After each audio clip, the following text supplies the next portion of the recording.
Good morning from Perth. Come with me, I thought we'd have a little walk, see what we can see. My plan is to walk to Optus, which is where the Lions are going to be playing the Western Force on Saturday. The Lions themselves are currently in an aeroplane somewhere, travelling to get here to Perth. They land this evening, so I'll be at the airport for that. But I had a few more reflections on the game the other night.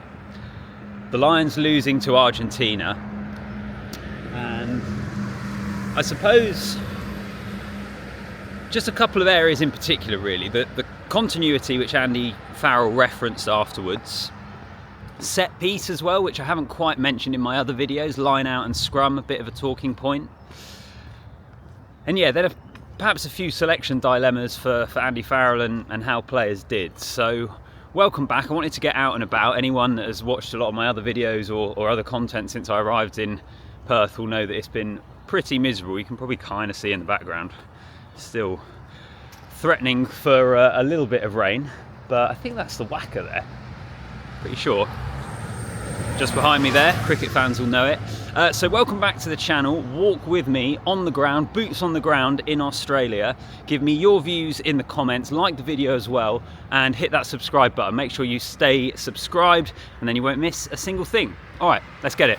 Also, for those of you that have heard the cliche of Perth being a very sleepy, very quiet city, I can confirm that that is 100% the case, which I quite like personally, but I guess it is a Sunday morning, but we're pretty chilled, pretty relaxed. Right, not far from the stadium, 15 minutes or so I reckon. Luck ran out.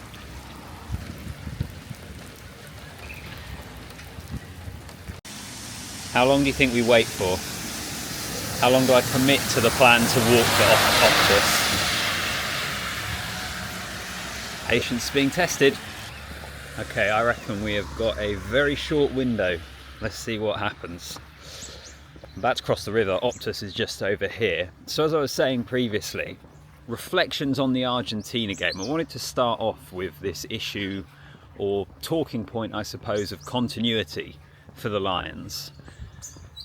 And it maybe gets to the heart of Andy Farrell's frustrations after the game of dropped balls, forced offloads, and those are all a reflection of a team that hadn't really trained together, looked quite disjointed in attack.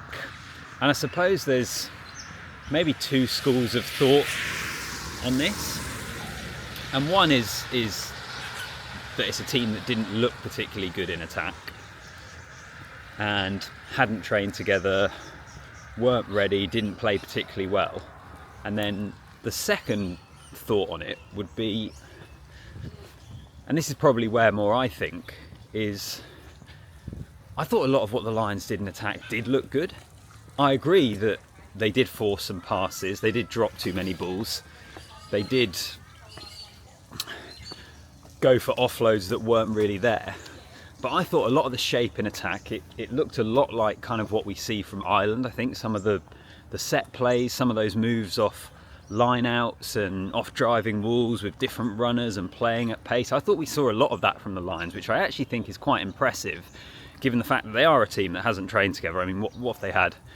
A couple of weeks, and even then half the squad almost has joined pretty late because they were involved in finals. So I thought it was a team that in an attacking sense showed a huge amount of promise. And whilst there were passes that they shouldn't have made and offloads that they didn't need to try, I feel like those are quite fixable, aren't they? Like, that's the sort of thing where it's like getting in the dressing room, like, lads, if the offload's not really on, don't throw it.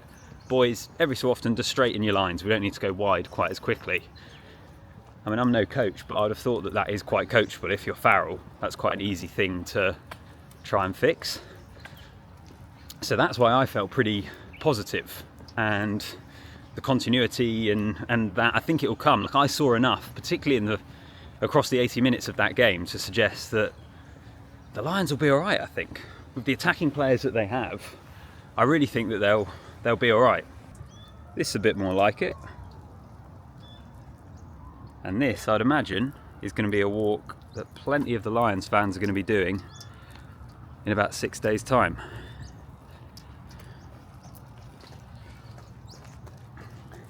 It's damn hot, I can't work out.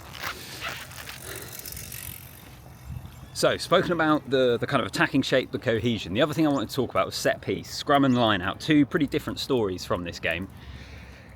Let's go with line out first of all. It was a cause for concern. Overthrows a couple of times, just not as solid as you would want it to be. And I would imagine Maritoje, as the captain, would have been getting in front of a laptop and working out from his point of view exactly what went wrong in regards to that. The big thing that I think of when I think about line out is, all right, we know Luke Cowan-Dickie is a great player. Line out's not necessarily his biggest strength. He's not bad, but it's not necessarily his strength. I suppose Ronan Kelleher came on, I think, off the top of my head, had a few issues as well.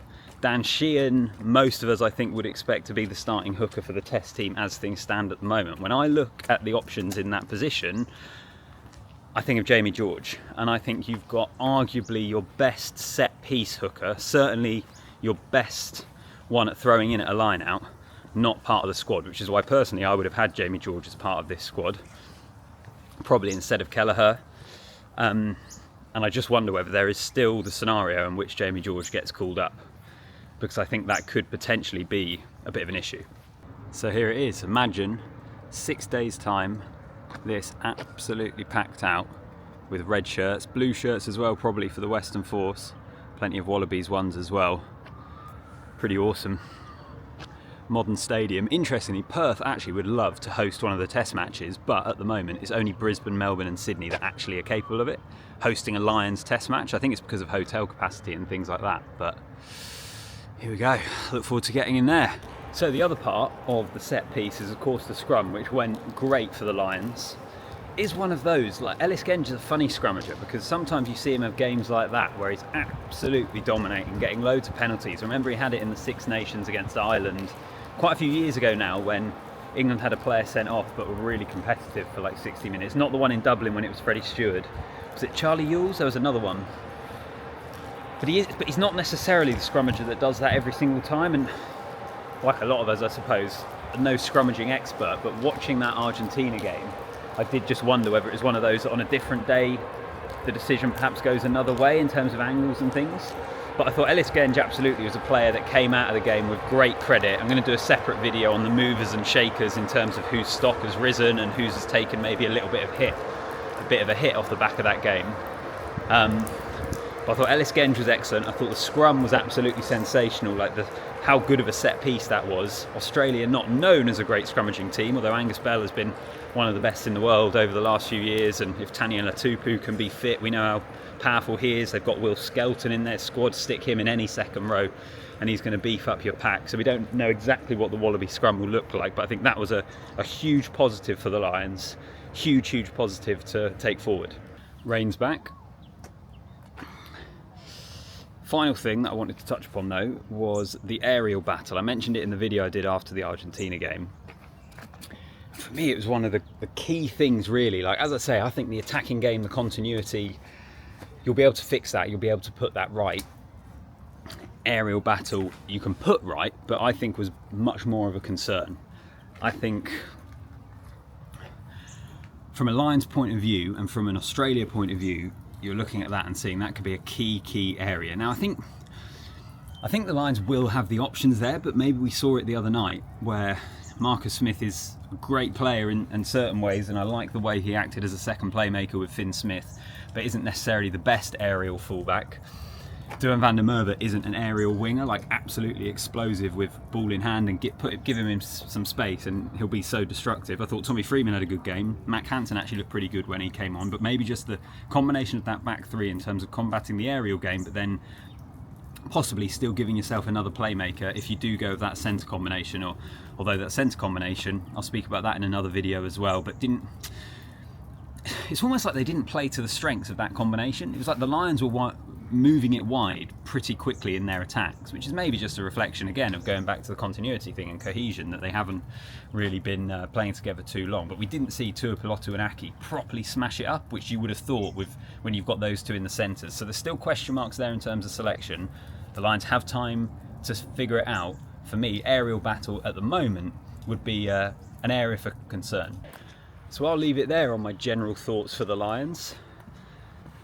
Give me yours in the comments. It's early days in the tour, isn't it? I think in a sense, I love it. Like, it's the part of the Lions tour, isn't it, where straight away we're looking at how they're playing and you're thinking of combinations and you're thinking about weaknesses. It's one game against a good opposition, but equally it's part of the tour. You've got to get yourself in a pretty good condition in a short space of time to take on the Wallabies. So I'll leave it there. Later on today I'm going to be speaking to a hero of 2013, George North. I'm going to be doing an interview with him, ask him about that try where he pointed at Will Genj and picking up Israel Folau, some pretty iconic Lions moments, and get his thoughts on the team as well. So hopefully be sticking that up, or parts of it, on the channel in the not too distant future.